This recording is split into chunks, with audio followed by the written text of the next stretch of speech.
ਧੰਨ ਗੁਰੂ ਨਾਨਕ ਦੇਵ ਜੀ ਮਹਾਰਾਜ ਕਹਿੰਦੇ ਨੇ ਸੋਚੈ ਸੋਚ ਨਾ ਹੋਵਈ। ਇੱਥੇ ਸੋਚ ਦੇ ਅਰਥ ਇਸ਼ਨਾਨ ਹੈ।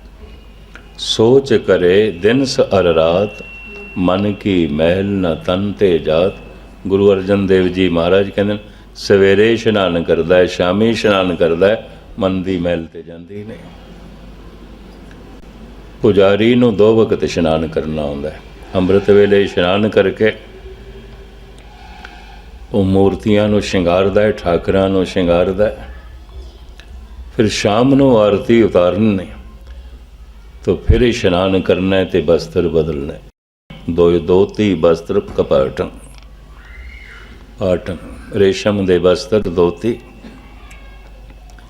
ते 2 वक्त इशनान। सोच करे दिन अर रात। तो कुंभ का इशनान, कुंभी का इशनान, माघ का इशनान, होर तरह तरह के पुरबां का इशनान पापां की मैल नूं धो देगा। महाराज कहते सोचे सोच न होवे जे सोची लखवार। इस तरह का इशनान माघ का कुंभ का जे लखां दफा भी किया जाए मन की मैल नहीं धुलती, नहीं धुलती। ये भी मैं अर्ज करा, कई दफा बड़े बड़े ठग दुष्ट तीर्थां ते मिलणगे।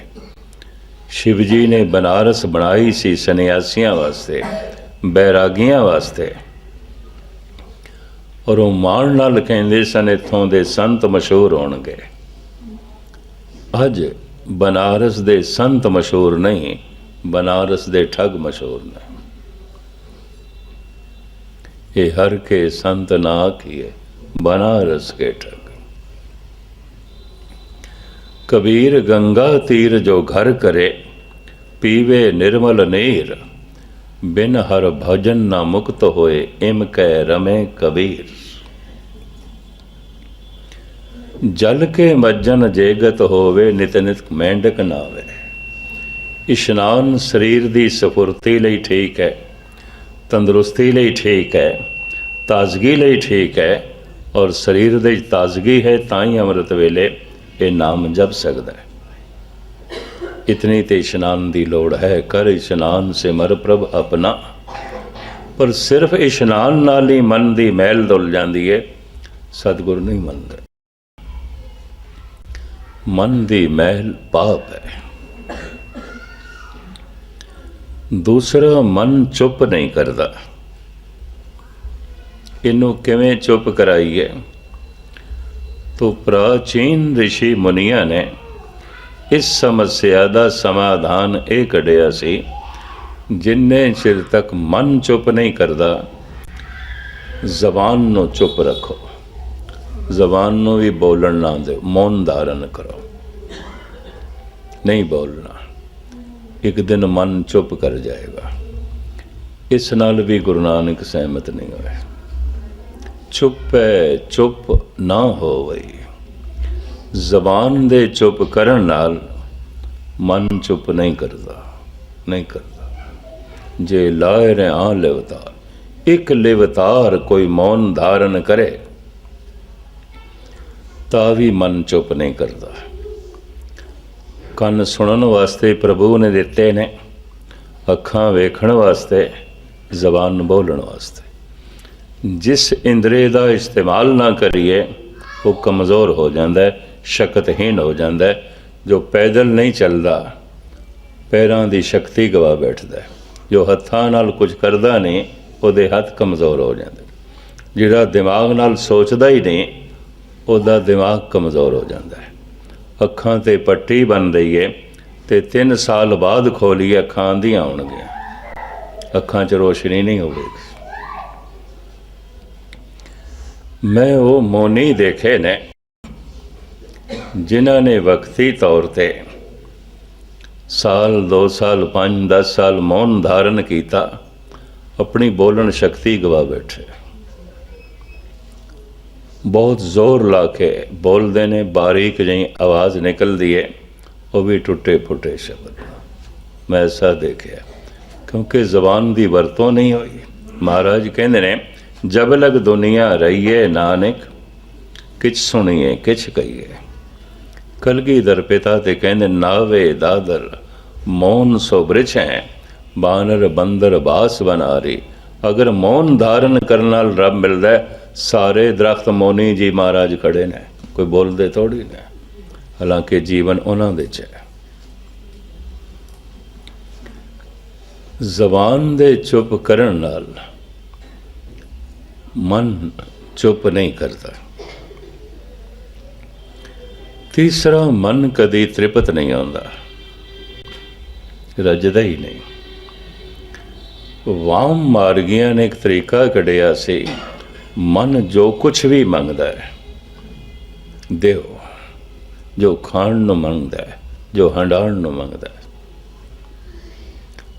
और किधरे मन दे ख्याल ना आ जाए पाप है तो ये मंदिर दे सब कुछ करो। शायद आपनों पता होवे, जद वाम मार्गियां दा बहुत वड्डा असर सी इस देश दे च, उदों देवदासियां दी प्रथा चली, मंदिर दे च ही नाच गाना, मंदिर दे च ही मांस दा प्रसाद अजे भी मिलता है। कुमखिया देवी दे मंदिर च, काली देवी कलकत्ते दे च, सवेरे मांस दा, कच्चे मांस दा प्रसाद। शिकंजे च सवेरे बकरे संडे कट्ठे जाते ने, उहदे खून दे तिलक नाल मंदिर दे दरवाजे खुलते हैं। अज भी सारा दिन शराब का ही प्रसाद मिलता है उज्जैन दे भैरव काल मंदिर दे अज भी। मुख्तसर में अर्ज करा, वाम मार्गियां ने यह कहा सी, जो मन चाहता है देव, एक दिन रज जाएगा। तो तृप्त होया मन ही रब दा नाम जप सकता है, भुखा मन नहीं। देवदासियां इस प्रथा नूं भावें सहजे सहजे खत्म किया जा रहा है, लेकिन अजे भी करनाटक, तमिलनाडु ते महाराष्ट्र दे थोड़ा बहुत है। मंदिर वैश्यालय बन गए, मंदिर शराबखाने बन गए, मंदिर कसाब खाने बन गए, बुचड़ खाने बन गए। क्यों? वाम मार्गियां ने एक प्रथा प्रचलित की थी कि मन जो कुछ चाहता है देव देव, एक दिन रज जाएगा। तो रजिया होया मन राजा हो जाएगा, तृप्त हो जाएगा, प्रभु का नाम जपेगा। महाराज कहते ने, भुखिया भुख ना उतरी, जे बन्ना पुरिया भार। इस जमीन दे ही पदार्थ ने अनेकां धरतियां दे पदार्थ जे मनुख नूं लिया के देईए ते ये सारे पदार्थ भोग है, तां भी मनुख दे मन की भुख नहीं मिटेगी। मन भुखे दा भुखा ही रहेगा। पदार्थ मन नूं तृप्त नहीं कर सकते। क्यों? पदार्थ मन की खुराक ही नहीं, तन की खुराक। मन की भुख बनी रहेगी। चौथा, मन इको ही तरह की भुल बार बार करता है, बार बार करता है, जीवन भर करता है। ਇਹਦਾ समाधान प्राचीन ऋषि मुनिया ने जो लभ्या वो ये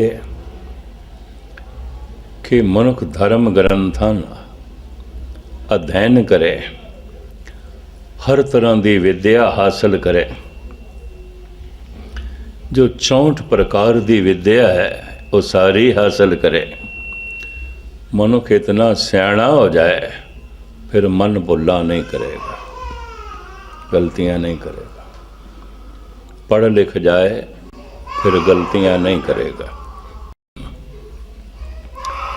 अज तो कोई 110-20 साल पहले पेरिस दे च भी विद्वानां दी कॉन्फ्रेंस हुई सी कि सारे जुर्म अनपढ़ता तो आउंदे ने, लिहाजा अनपढ़ता खत्म करो।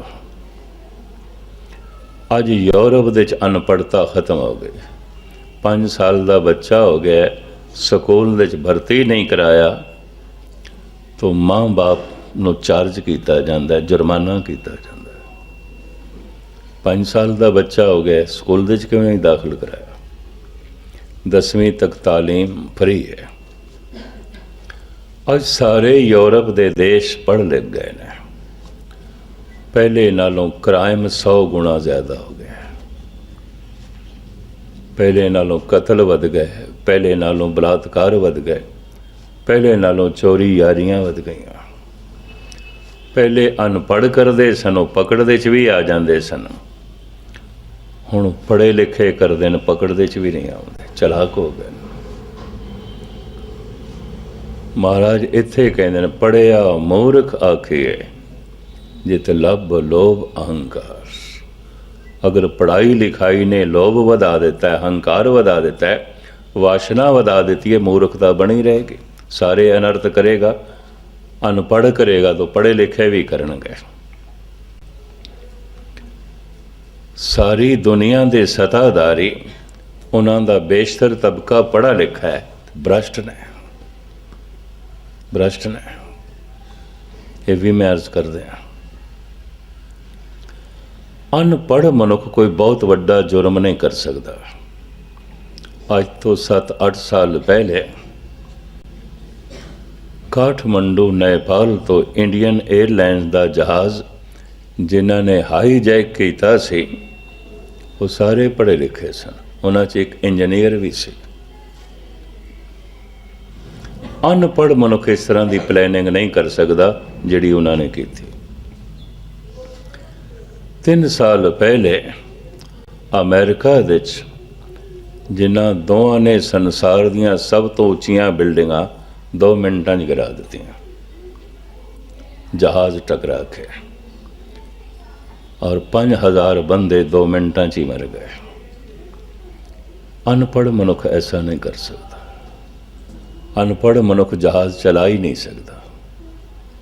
ਪਾਇਲਟ ਸਨ, ਪਹਿਲੇ ਉਹਨਾਂ ਨੇ ਜਹਾਜ਼ ਚਲਾਉਣਾ ਸਿੱਖਿਆ, ਫਿਰ ਉਹਨਾਂ ਨੇ ਜਹਾਜ਼ ਹਾਈਜੈਕ ਕਰਕੇ ਉਸ ਬਿਲਡਿੰਗ ਨਾਲ ਟਕਰਾਇਆ। ਮੁਸਾਫਰ ਸਾਰੇ ਮਾਰੇ ਗਏ। ਬਿਲਡਿੰਗ 110 ਮੰਜ਼ਿਲਾ ਬਿਲਡਿੰਗ, ਉਹਦੇ 'ਚ ਅਜੇ ਲੋਕ ਆ ਹੀ ਰਹੇ ਸਨ ਕਰਿੰਦੇ, ਕਿਉਂਕਿ ਸਵੇਰ ਦਾ ਟਾਈਮ ਸੀ। ਫਿਰ ਵੀ 5000 ਦੇ ਕਰੀਬ ਬੰਦੇ ਮਾਰੇ ਗਏ।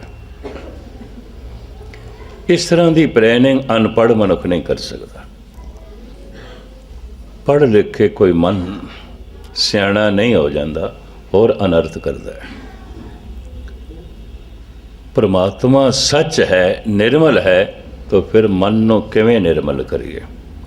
ਤੀਰਥਾਂ ਦੇ ਇਸ਼ਨਾਨ ਨਾਲ ਮਨ ਨਿਰਮਲ ਨਹੀਂ ਹੁੰਦਾ। ਮੌਨ ਧਾਰਨ ਕਰਨ ਨਾਲ ਮਨ ਚੁੱਪ ਨਹੀਂ ਕਰਦਾ। ਤਰ੍ਹਾਂ ਤਰ੍ਹਾਂ ਦੇ ਪਦਾਰਥ ਪ੍ਰਾਪਤ ਹੋ ਜਾਣ, ਮਨ ਤ੍ਰਿਪਤ ਨਹੀਂ ਹੁੰਦਾ, ਨਹੀਂ ਹੁੰਦਾ। ਬਹੁਤ ਚੰਗੀ ਤੋਂ ਚੰਗੀ ਵਿਦਿਆ ਹਾਸਲ ਕਰ ਲਈ ਜਾਏ, ਮਨ ਅਨਰਥ ਕਰਦਾ ਹੀ ਕਰਦਾ ਹੈ, ਅਨਰਥ ਤੋਂ ਨਹੀਂ ਬਚਦਾ। ਸਹਿਜ ਸਿਆਣਪਾ ਲੱਖ ਹੋਵੇ ਤਾਂ ਇੱਕ ਨਾ ਚੱਲੇ ਨਾਲ। ਫਿਰ ਕੀ ਕਰੀਏ? ਕਿਉਂ ਸਚਿਆਰਾ ਹੋਈਏ, ਕਿਉਂ ਕੂੜੇ ਟੁੱਟੇ ਪਾਲ। ਫਿਰ ਕਿਵੇਂ ਸਚਿਆਰ ਬਣੀਏ? ਪਰਮਾਤਮਾ ਸੱਚ ਹੈ, ਫਿਰ ਕਿਵੇਂ ਨਿਰਮਲ ਬਣੀਏ? ਇਸ਼ਨਾਨ ਕਰਨ ਨਾਲ ਤੇ ਮਨ ਨਿਰਮਲ ਨਹੀਂ ਹੁੰਦਾ। ਮੌਨ ਧਾਰਨ ਕਰਨ ਨਾਲ ਮਨ ਚੁੱਪ ਨਹੀਂ ਕਰਦਾ। ਤਰ੍ਹਾਂ ਤਰ੍ਹਾਂ ਦੇ ਬਹੁਤ ਸਾਰੇ ਪਦਾਰਥ ਵੀ ਪ੍ਰਾਪਤ ਹੋ ਜਾਣੇ ਨਹੀਂ ਰੱਜਦਾ। ਚੰਗੀ ਤੋਂ ਚੰਗੀ ਵਿਦਿਆ ਹਾਸਲ ਕਰ ਲਈਏ, ਇਹਦੀ ਮੂਰਖਤਾ ਨਹੀਂ ਮਿਟਦੀ। ਕੁਛ ਅਨਪੜ੍ਹ ਮੂਰਖ ਹੁੰਦੇ ਨੇ ਥੋੜ੍ਹੇ ਜਿਹਾ, ਬਹੁਤੇ ਪੜ੍ਹੇ ਲਿਖੇ ਮੂਰਖ ਹੁੰਦੇ ਨੇ। ਪੜ੍ਹਿਆ ਮੂਰਖ ਆਖੀਏ ਜਿਤ ਲੱਭ ਲੋਭ ਅਹੰਕਾਰ। ਪੜ੍ਹੀਏ ਜੇਤੇ ਬਰਸ ਬਰਸ, ਪੜ੍ਹੀਏ ਜੇਤੇ ਮਾਸ, ਪੜ੍ਹੀਏ ਜੇਤੀ ਆਰਜਾ, ਪੜ੍ਹੀਏ ਜੇਤੇ ਸਾਸ। ਨਾਨਕ ਲੇਖੇ ਇੱਕ ਗੱਲ, ਹੋਰ ਹਉਮੈ ਜਖਣਾ ਜਾ। ਉਹ ਇੱਕ ਗੱਲ ਕਿਹੜੀ ਹੈ? ਹੁਕਮ ਰਜਾਈ ਚੱਲਣਾ, ਨਾਨਕ ਲਿਖਿਆ ਨਾਲ। उस हुक्मे दी रज़ा दे च चलना है। इहदे नाल मन निर्मल हो सकता है, मन चुप कर सकता है, शांत हो सकता है, मन तृप्त हो सकता है और मन गलतियां तो बच सकता है। हुक्म दी रज़ा दे च वो हुक्म मेरे लिए की है, मैं किस तरह समझा। महाराज कहते लिखिया नाल, हुक्म तेरे नाल लिखे है। किहड़ी भाषा दे च लिखिया है पढ़ लईए। मैं अर्ज करा, सतगुरों ने शर्त लाई है, कहो नानक जिन हुक्म पछाता, प्रभ साहिब का तिन भेद जाता।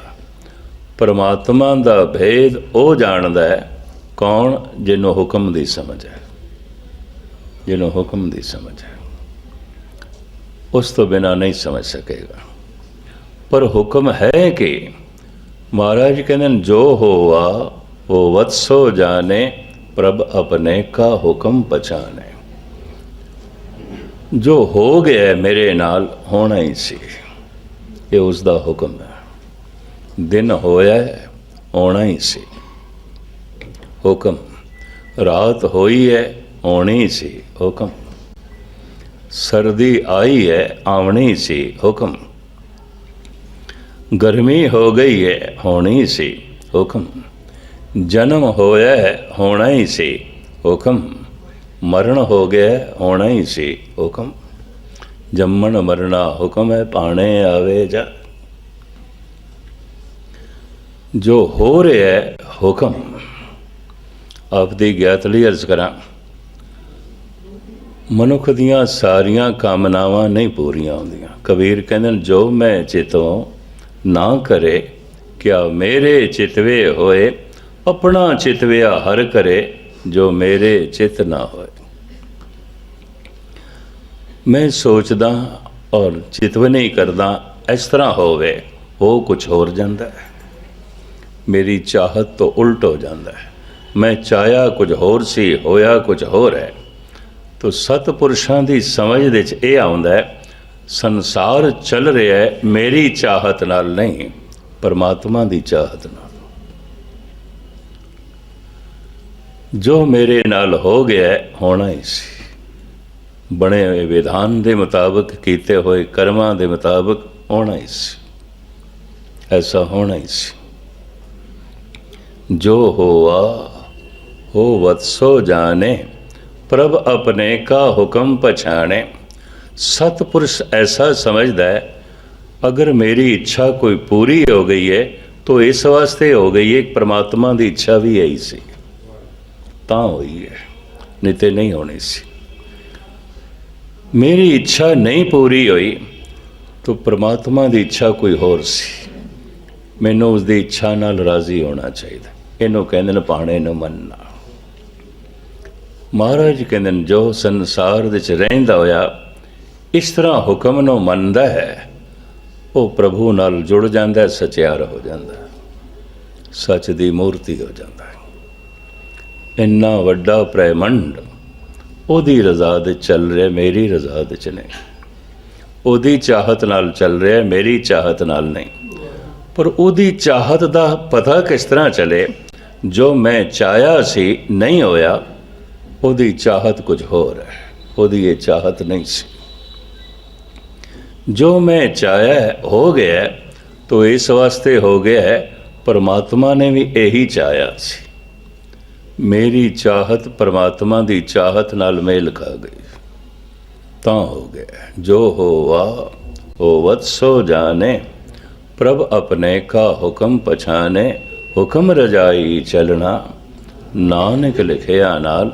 इहदे नाल मन निर्मल हो जाएगा, मन शांत हो जाएगा, चुप कर जाएगा, मन तृप्त हो जाएगा, मन गलतियां तो जो है रहित हो जाएगा। जप करदियां करदियां, साधना करदियां करदियां, अगर मनुख हुक्म दे च राजी रहना सीख गया तो समझ लो जीवन सफल हो गया। सत्संग कीता सफल हो गया, पाठ कीता सफल हो गया। पाठ भी कीता है, जप तप भी कीता है, ते रोज़ गिला करे, हे प्रभुए तू की कर छड़े, मैं चाया ऐ सी तू ऐ कर छड़िया। इस मनुख का कीता किताया पाठ व्यर्थ चला जाता है। ये भी मैं अर्ज करा, पाठ करने का जप तप करने का मतलब इन्ना है, उहदी रज़ा दे राजी रहना, हुक्म नूं समझना। कहो नानक जिन हुक्म पछाता, प्रभ साहिब का तिन भेद जाता। साहिब दा मालिक दा वो भेद समझ लैंदा है, राज समझ लैंदा है, और हर वक्त फिर प्रसन्न रहन लग पैंदा है। उन्होंने पता चल जाता है जो होना है वह होंदा है, वह होंदा है। धन गुरु तेग बहादुर साहब जी का एक बोल कह के मैं समाप्ति करा। चिंता तांकी कीजिए जो अनहोने होए। ਇਹਦੇ जो अर्थ ਕੀਤੇ जानन श्लोक ਤੇ ਸਾਰਿਆਂ ਨੂੰ ਕੰਠ है, वो नहीं ने अर्थ, ਅਸੀਂ जो इसके अर्थ कर लेंदे। प्रथम ये देखना पेगा चिंता दे कारण की ने। दो कारण मैं थोड़े सामने रखा। पहला, मनुख ऐसा सोचता है कम से कम मेरे नाल ऐसा नहीं होना चाहिए।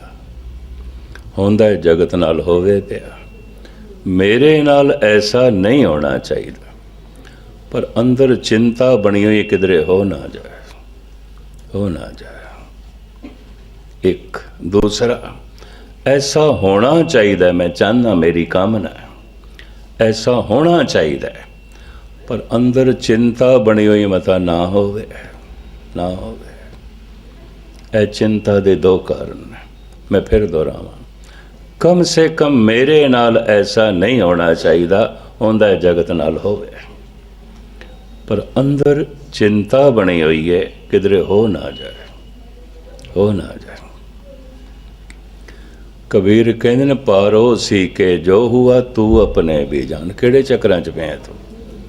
जो दूजियां नाल होया होएगा तेरे नाल।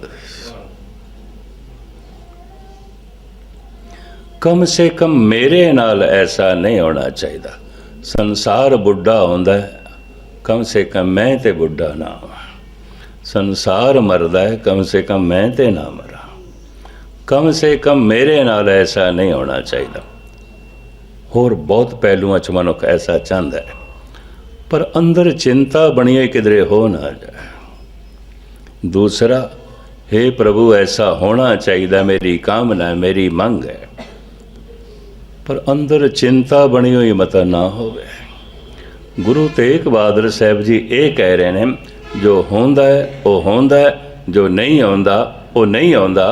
कतई मनुख नाल अनहोनी नहीं आउंदी, ते जद अनहोनी होंदी नहीं तो फिर चिंता किहड़ी गल दी? क्यों चिंता करते हो? चिंता तां के कीजिए, उहदी चिंता करो जो अनहोनी हो, जेकर अनहोनी होंदी होवे। सतगुरु ये कह रहे हैं, भाव अनहोनी नहीं आउंदी, जो होंदा है वो होना होंदा है। जो होवा होवत सो जाने, प्रभ अपने का हुक्म पछाणे। संसार दे अनहोनी नहीं आउंदी। दिन होया होना ही सी, रात होई है होनी ही सी, सर्दी होई है होनी सी, गर्मी होई है होनी सी, जन्म होया है होना ही सी, मरण होया है होना ही सी। सब कुछ हो रहा है, हो रहा है। इस होनी नूं जो खिड़े मत्थे तस्लीम कर लैंदा है, वो सच नाल जुड़ जाता है, उन्हें हुक्म नूं मन लिया। कहो नानक जिन हुक्म पछाता, प्रभ साहिब का तिन भेद जाता। सतगुर रहमत करन, सतसंग दा ये फल थोड़ी झोली च पवे। इस रब्बी सिद्धांत नूं खिड़े मत्थे कबूल करे, ताकि जो जीवन मिले है प्रभु की तरफों ये सफल होवे, ते पंक्तियां भी साडे ते पूरियां उतरन। सफल सफल भई सफल यात्रा, आवन जान रहे मिले सादा। साहिब ये सुने होया थोड़े हिरदे च वसावे, और साडा ये जो यतन है ये भी प्रभु सफल करे। भुल चुक दी क्षमा, सारियां दा धन्नवाद। फतेह प्रवान करने। वाहिगुरू जी का खालसा।